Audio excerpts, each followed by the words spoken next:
My stepson demanded that I repent to his father. I did, by closing the family account and transferring everything to their mother. His father finally saw how much I'd been carrying. Subscribe to the channel and share your stories in the comments. And now, let's get started. My name is Michael. I'm 41 years old, and for the past 8 years I've been married to Hannah.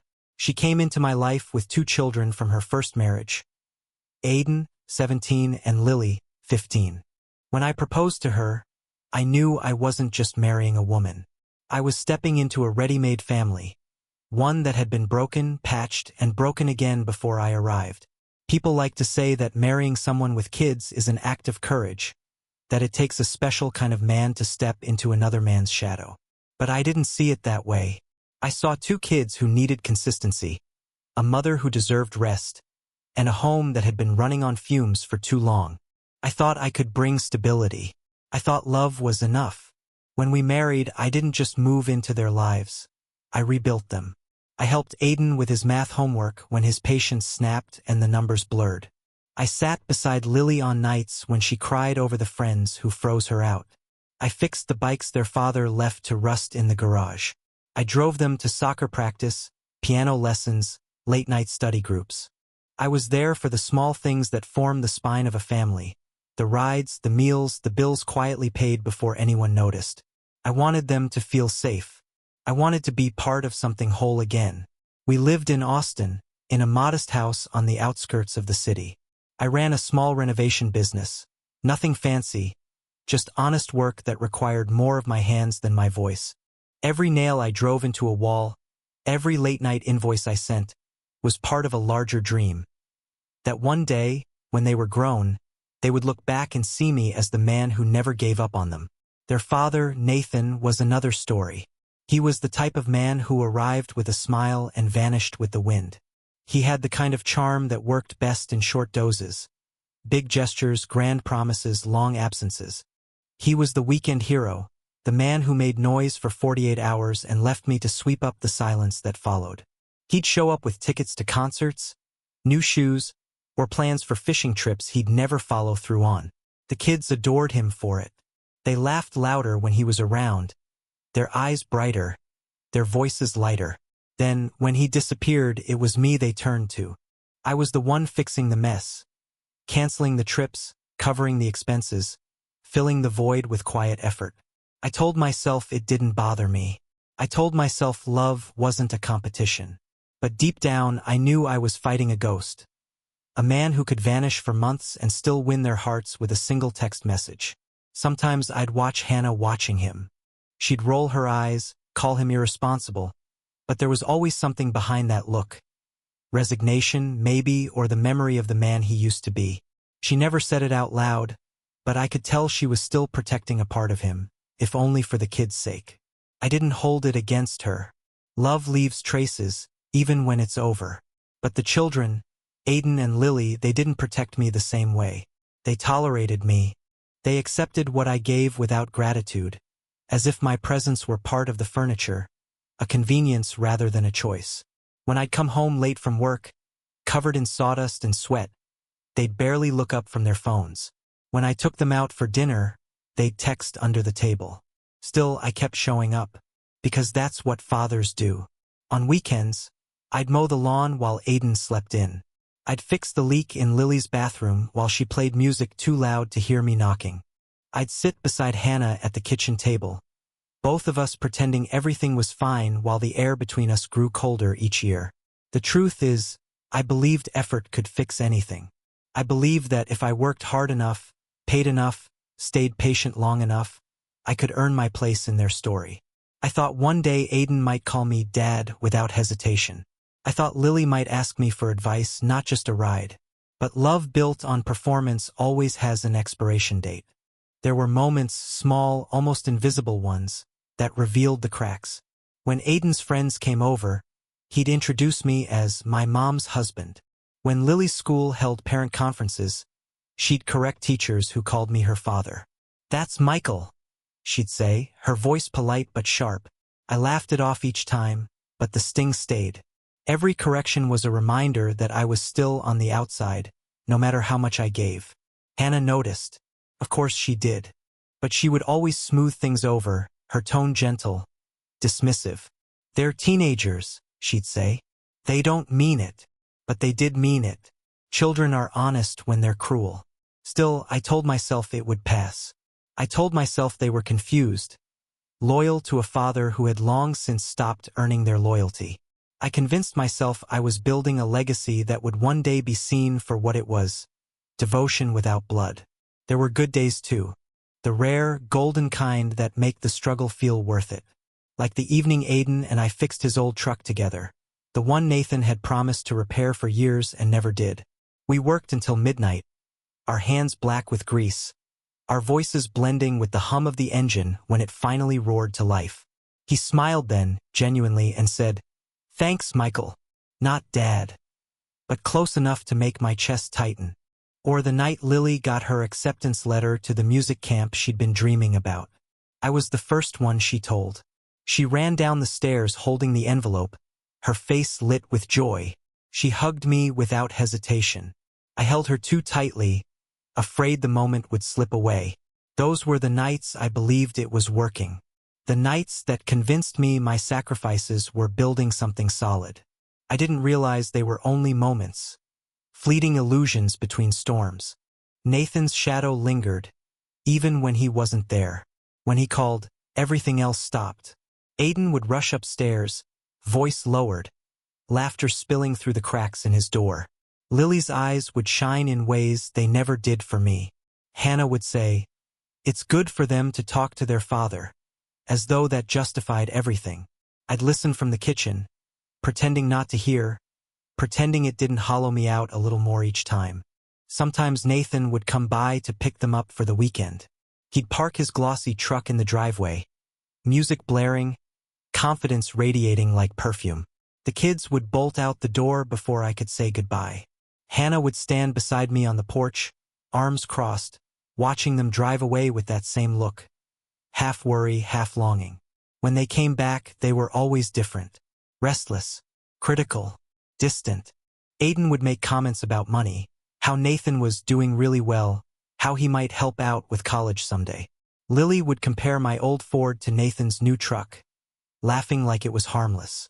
But every joke was a small cut, and small cuts bleed the most. Still, I stayed. I stayed because I had made a promise, not to Hannah, not even to the kids, but to myself. I promised that I would not abandon them the way Nathan had. I would not become another man who walked away. 8 years of marriage. 8 years of being the dependable one, the invisible one. The man who paid, fixed, and endured. I thought that was what love required: silence, patience, endless forgiveness. But even patience has a breaking point. I didn't see it coming, not then. I still believed there was time to turn it around, to earn what I had already given. If you had asked me back then, I would have said we were happy. Maybe not the kind of happiness people post online, but a quiet, practical kind. The kind built from hard work and repetition. I didn't know that what I mistook for stability was actually distance. That beneath the surface of our home, our dinners, our laughter, our fragile peace, resentment was growing, silent and deep-rooted. Looking back now, I can see all the signs. The pauses in Hannah's voice when she mentioned Nathan. The way Aiden's tone shifted whenever I gave advice. The way Lily began pulling away, spending more time texting her father than talking to me. I ignored it because I believed in what I had built. But love built on denial always collapses the loudest. And mine was already cracking, quietly, invisibly, under the weight of all I'd given and all they refused to see. It started quietly, as most endings do. No shouting, no slam doors. Just a sentence that changed everything I thought I knew about the people I'd built my life around. A week before Aiden's graduation, I planned something I thought would matter. A trip to Denver, a full week in the mountains. I rented a house overlooking a valley, arranged for everything down to the smallest detail. Lift passes, hiking gear, a dinner reservation at a restaurant that required booking months in advance. I wanted it to be more than a vacation. I wanted it to be a reward for all of us, for surviving the long years of school, for staying together when things got hard, for every silent sacrifice that never made it into conversation. I thought it would be the kind of trip that sealed the bond I'd been trying to build. That night, we were sitting at the dinner table, plates half empty, the soft hum of the ceiling fan the only sound between bites. Hannah had made roast chicken, Aiden's favorite. Lily was scrolling through her phone, smiling at something on the screen. It was a simple evening, ordinary, peaceful. Then Aiden spoke. He didn't look up when he said it. His voice was casual, too controlled to be spontaneous. "You should probably apologize to Dad before we go on that trip." The words landed like a quiet explosion. I set my fork down. "Apologize?" He nodded, still not meeting my eyes. "Yeah, for overstepping boundaries. For trying to take his place." I stared at him. For a moment I thought I'd misheard. "What boundaries are we talking about?" He finally looked at me then, and what I saw in his face wasn't anger. It was conviction. The kind that comes from being told a story long enough to believe it. "You took a place that isn't yours. You keep pretending this is your family, but it's not. If you really want to be part of it, start by saying sorry to him." The silence that followed was colder than any shout could have been. I turned to Hannah. She didn't look at me. She didn't look at Aiden either. She just sat there, her fork motionless, her eyes fixed on the table. That was when I understood that this conversation wasn't new.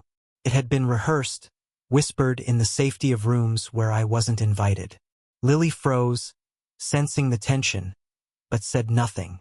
The air felt heavy, sharp with the weight of something that had been waiting years to be said.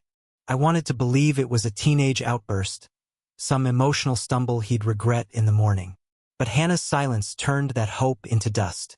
That silence, her silence, was the real betrayal. I stood up from the table, not in anger but in disbelief. "Is that what you all think? That I stole something from him? That I've been pretending?" Aiden shrugged. "You're not my dad, Michael. You don't have to pretend to be." There it was, the final cut. Simple, precise. I looked at Hannah one last time, waiting for her to deny it, to say something, anything. But she didn't. And in that absence, I felt the years collapse. 8 of them gone in an instant. Every late bill paid. Every broken thing fixed. Every time I'd called Nathan's absence complicated, instead of what it really was, cowardice. All of it suddenly meant nothing. Dinner ended there. Nobody moved for a while. Then Lily stood and left the room quietly, her face pale, her phone clutched like a shield. Aiden followed, calm and righteous, as though he'd just spoken some sacred truth. Hannah stayed seated. The sound of her breathing filled the room. When she finally looked at me, her eyes were wet but steady. "They're just kids, Michael. They don't understand." I cut her off. "No, they understand perfectly. They've been told exactly what to believe." Her lips trembled. "Please don't make this worse tonight." Worse. The word echoed in my head long after I left the table. That night I didn't sleep. I sat in my office with the lights off, staring at the reflection of my own face in the dark window. I thought about all the years I'd spent building this home. Every wall, every floorboard, every late payment I'd scraped together when money ran thin. And all of it, apparently, was standing on a foundation of borrowed belonging. Around 2 in the morning, I made a decision. By dawn, I was at the bank. The clerk knew me by name. I'd opened our joint account there years ago, back when Hannah and I still spoke about the future like it was something we could build together. I closed it. Every penny I'd earned, the savings, the emergency fund, the vacation account, I transferred into Hannah's name. The mortgage, too. I signed the forms that removed me as the payer. Insurance, utilities, even the kids' education accounts, I handed them over. Every financial thread that connected me to that house, that family, I cut cleanly. When I got home, the house was still asleep. The morning light spilled across the kitchen table where the remains of last night's dinner sat untouched. I wrote a note on the back of an old envelope. It read, "I've repented. Everything I built now belongs to you. Consider this making space for the real father." I left it beside Hannah's coffee mug. Then I packed a small bag, just clothes, my laptop, a few tools, and drove across town to the small house I used to rent out before I married her. It sat on the edge of the city, half forgotten. The paint peeling from the porch, the air inside stale and untouched. I unlocked the door and stepped into silence that felt like honesty. For the first time in years, I was in a space that didn't question my presence. By noon, my phone was ringing. Hannah. I didn't answer. She called again and again. Finally, I let it go to voicemail. Her message was short, her voice trembling between confusion and anger.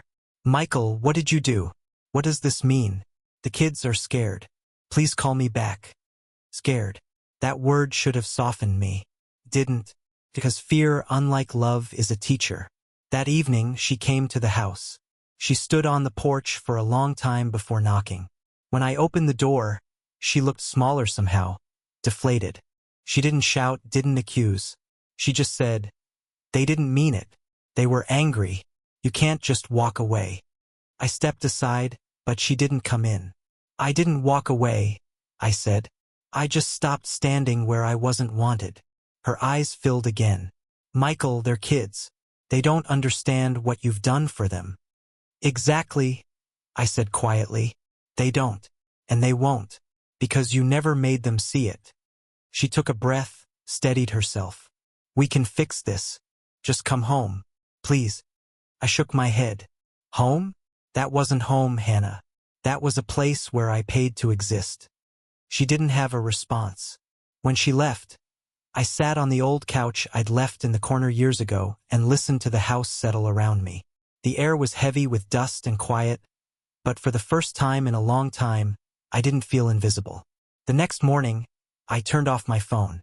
I went to work, stayed late, and when I came home, I found peace in the sound of nothing. No footsteps, no slammed doors, no laughter that excluded me. It's strange how fast you can unlearn a life. I thought the silence would feel like punishment. Instead, it felt like truth, cold but clean. I had given them everything I could. Money, time, patience, love. And in return, I had been granted the role of an intruder. Now I was free of it. Some debts aren't meant to be paid forever. And if repentance was what they wanted, I had given it, signed, sealed, and irrevocable. The morning after I left, Austin was gray. The kind of colorless sky that feels like it's watching you. I sat by the window of my old house with a mug of black coffee and waited for the phone to start ringing again. I didn't have to wait long. Hannah called first. I let it go to voicemail. Then Lily. Then Aiden. None of them left messages. I imagined them sitting around the kitchen table, the one I built myself, the smell of coffee filling the silence I used to fill with words. Maybe they were reading my note out loud. Maybe they were angry. Maybe they were confused. Either way, the point had been made. By noon, my lawyer called. Hannah had gone to the bank, thinking there was some kind of mistake. There wasn't. The accounts were hers now, every cent, every bill, every responsibility. He asked if I wanted to reconsider. I told him no.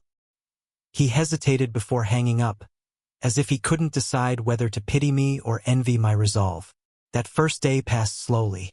I walked through the old rooms of my house, the one I'd built before Hannah, before all of this.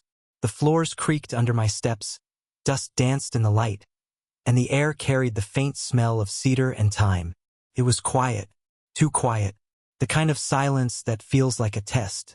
Around dusk, I finally listened to the messages. Hannah's voice cracked between sentences. "Michael, I don't understand. The kids are upset. Aiden's angry. Lily's crying. Please, can you just come home and talk to us?" The next message was shorter, her voice colder. "You can't just abandon us like this. You're being childish. We can figure this out if you stop acting like a martyr." That word, martyr, stuck with me. It rolled around in my head like a pebble caught in a shoe. Was I a martyr or just a man who had finally refused to be crucified anymore? By the third day, she stopped calling. That silence told me everything I needed to know. But on the fourth day, Nathan called. His number flashed on my phone. A ghost resurrected. I let it ring once, twice, then answered. His voice was quieter than I remembered, almost uncertain. "Hey, Hannah told me what happened. You really did it? You walked out?" "I didn't walk out," I said. "I stepped aside. Big difference." He exhaled. A low whistle. "Man, I didn't think you had it in you." That sentence carried something that almost sounded like respect. Almost. Then he got to the point. She said you transferred everything to her. That true? Yes. A pause. I could almost hear the math running in his head, the mortgage, the accounts, the school savings. So, she's got it all now? You're just done? I'm done, I said. She can build her family however she wants. You included. He didn't reply right away. I imagined him standing somewhere quiet, realizing how much of his children's lives I had financed. Maybe for the first time, he understood that every game, every doctor's appointment, every birthday present had been paid for by the man his kids refused to call Dad. His voice came back lower this time. Guess I didn't realize how much you were doing. You weren't supposed to, I said. It was never about credit. Another long silence. Then, almost reluctantly, he muttered, Still, that's something, man. You held it together longer than I ever could. I didn't know whether to thank him or hang up. When the call ended, I stared at my reflection in the dark window. I didn't feel proud. I didn't feel angry. I just felt done. Like a man who had finally set down a weight he'd been carrying so long he forgot it wasn't part of his body. A few days later, Lily texted. Just one line. Did you really give everything away? I stared at it for a long time before replying. I just stopped holding on to what no one wanted. She didn't answer, but I imagined her reading it again and again, the words burning slowly until they made sense. Aiden didn't text at all. He was Nathan's son through and through. Pride first, remorse later, if ever. By the end of the first week, the storm had mostly passed. The calls slowed, then stopped. The world went on, indifferent. I began rebuilding my routines. Waking early, making coffee, going to work. The quiet became easier to bear. The walls of my old house started to feel less like confinement and more like protection. But the calm didn't come without ghosts. Every night, I replayed that dinner in my head. The way Aiden's voice didn't shake. The way Hannah's silence felt like a verdict. I wondered when exactly they turned. When my presence had become an intrusion instead of a foundation. Sometimes I told myself it was inevitable. Blood always wins. No matter how much love or money or patience you pour into someone else's children, there's always a line they won't let you cross. And if their mother doesn't draw it for you, they'll draw it themselves. Still, I missed them. Not the ungrateful versions that pushed me away, but the smaller versions, the ones who still believed the world was safe because I was in it. I missed Lily's voice drifting through the hall while she practiced piano. I missed Aiden shouting from the garage when he needed help with the car. I missed the sound of Hannah humming while she cooked, back when we were still a team. Regret comes quietly, like water under a door. You don't hear it until it's already soaked through the floorboards. The second week, Hannah came by. She didn't call first. I found her car in the driveway when I came home from work, the engine still running, the headlights slicing through the dusk. She was sitting inside, gripping the steering wheel like it was the only thing keeping her from falling apart. When she stepped out, she looked older. Not in years, just worn. Her voice was soft. I didn't know where else to go. I let her inside. The house smelled of sawdust and coffee. She walked slowly, her eyes scanning the walls like she was trying to recognize a life that had once been hers. You really meant it, she said finally. You really gave everything away. I nodded. It was never about the money, Hannah. It was about the truth. She sat down on the couch, staring at the floor. They don't understand. Aiden's furious. Lily's quiet. Nathan's trying, but he doesn't know how to fill the space you left. That's not my problem anymore. Her eyes flicked up to mine. Maybe not, but it's still your family. No, I said gently. It was a family I rented, and the lease expired. She winced but didn't argue. For a long time, we just sat there in silence. The air between us was thick with things we would never say out loud. When she finally spoke again, her voice cracked. I didn't realize how excluded you felt. I shook my head.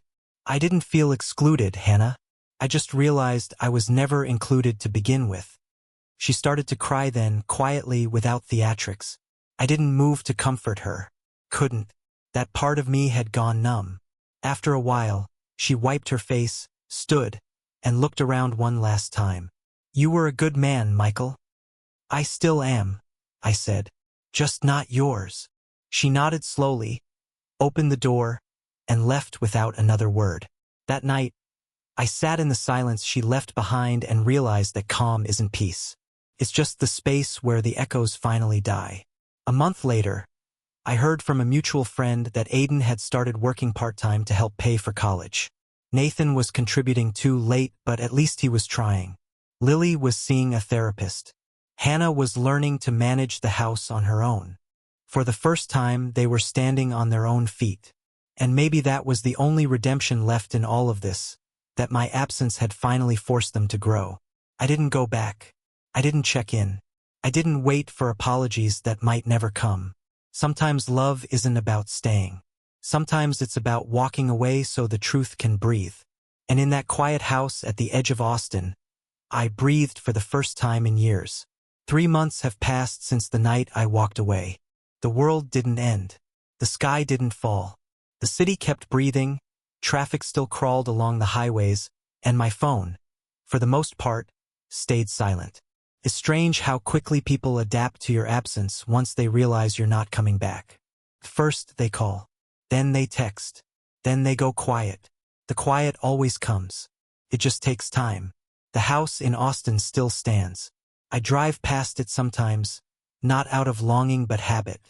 The lawn looks different now, overgrown in places I used to trim with precision.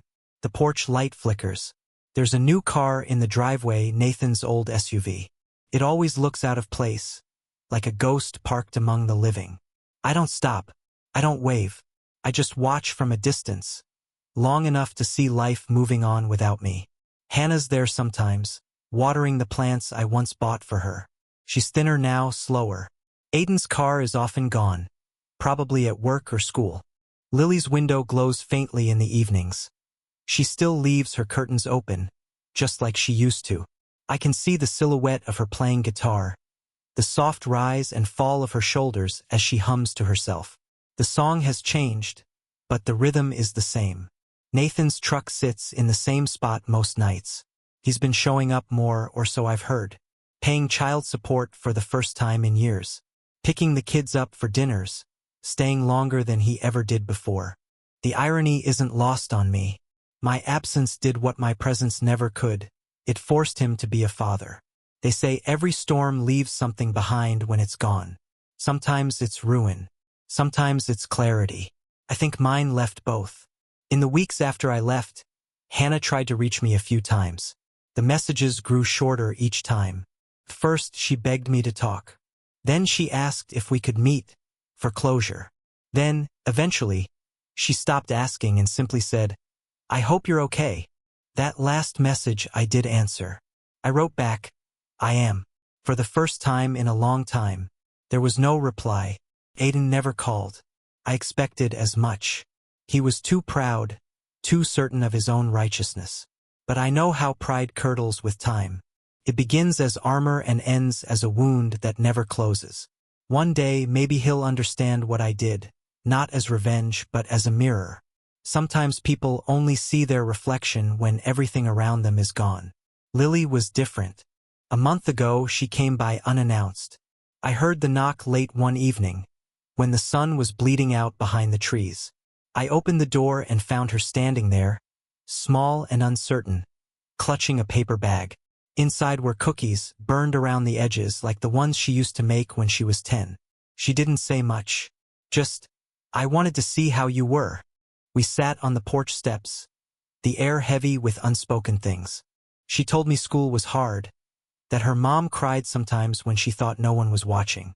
She said Aiden barely talked to anyone anymore, that Nathan was trying, though she said it the way someone describes a dog learning tricks. Then she looked at me and asked, "Did you really stop loving us?" The question hit harder than any accusation ever could. I told her the truth. No, I just stopped begging to be loved back. She didn't reply. She just leaned her head against my shoulder, the way she used to when she was small and half asleep after a movie. We sat there until the mosquitoes drove us inside. When she left, She hugged me tighter than I expected. "I'm sorry," she whispered. "I didn't say I forgive you. Some things don't need to be spoken. Some forgiveness lives quietly without ceremony." After that night, she started texting sometimes. Small messages, pictures of her guitar, questions about school, updates about her mother. I answered every one. Not because I wanted to rebuild what was broken, but because some threads are worth leaving intact, even if they lead nowhere. Hannah, on the other hand, stayed silent. I think she finally understood what silence feels like when it isn't chosen. It's heavy. It echoes. It makes you listen to everything you ignored before. My days now are simple. I wake before sunrise, drink my coffee black, and drive to job sites across the city. My work is steady again. Renovations, repairs, rebuilding homes for other families. I fix broken walls, patch old foundations, lay new floors. There's something poetic about it, I guess, restoring stability for others while mine exists only in memory. But I don't mind. Work is honest. Wood doesn't lie. Nails don't argue. At night, I come home to quiet. No slammed doors, no muffled laughter through the walls, no footsteps rushing up the stairs. Just silence, clean and pure. At first it felt unbearable. Now it feels earned. People ask if I'm lonely. Maybe I am. But loneliness isn't always punishment. Sometimes it's proof that you've stopped pretending. There's peace in having nothing left to prove. Still, some nights the mind wanders. I imagine what might have been if Aiden hadn't said those words, if Hannah had spoken up, if the line between blood and love had blurred instead of hardened. I picture family dinners without tension, laughter that doesn't sound rehearsed. But even those fantasies feel borrowed now, like memories that belong to someone else. Because the truth is, we were never really one family. We were three stories running parallel. Hannah's guilt, the children's longing, and my determination to hold it all together. Eventually, something had to give. And when it did, I learned the hardest truth of all. You can't buy belonging. You can build a house, pay the bills, fill the fridge, and still be treated like a guest. Love isn't earned through labor. It's offered freely or not at all. That realization didn't come gently. It came the night I signed everything away and walked into my old house with nothing but my name. It came with a bitterness that burned, but also a strange clarity. I had mistaken responsibility for acceptance. I thought if I carried enough, I'd be carried in return. But families built on imbalance eventually collapse under the weight of their own ingratitude. Now, I see it differently. Maybe this was never about loss, it was about release. I had spent years trying to prove I belonged in a story that wasn't mine to begin with. Walking away wasn't abandonment. It was honesty. Sometimes I think about what Lily said before she left that night. Mom misses you, even if she doesn't say it. I didn't respond then, but I've thought about it since. Maybe Hannah does miss me. Not me, the man, but the version of herself that existed when someone else carried the burden. Maybe she misses the illusion of safety, not the cost of it. That's the lesson no one tells you about being a stepfather. Your worth is invisible until it's gone. You're the scaffolding that holds up the structure, and once the walls can stand on their own, they forget you were ever there. But I'm not bitter anymore. Not exactly. I'm just clear-eyed. 3 months have passed, and life has settled into something that resembles peace. Not joy, not forgiveness, just peace. The kind that doesn't need explanation. The kind that doesn't depend on anyone else to exist. Sometimes, at night, I sit on the porch and listen to the quiet hum of the city. The stars above Austin are faint, blurred by the light, but they're there if you look long enough. That's what this feels like. Dim, distant, but still real. And if there's a lesson in all this, it's simple. Real family isn't about blood. It's about responsibility. But responsibility without respect is servitude. And love without gratitude is just exploitation wearing a smile. I gave them everything I had. In return, I learned who they were and who I was not. I don't regret leaving. I regret staying so long after I knew I should. Because now I understand something I wish I'd known years ago. The cost of belonging is highest when you pay it to people who never asked you to stay. And maybe that's what peace really is. Not being accepted, not being loved, but finally being unneeded.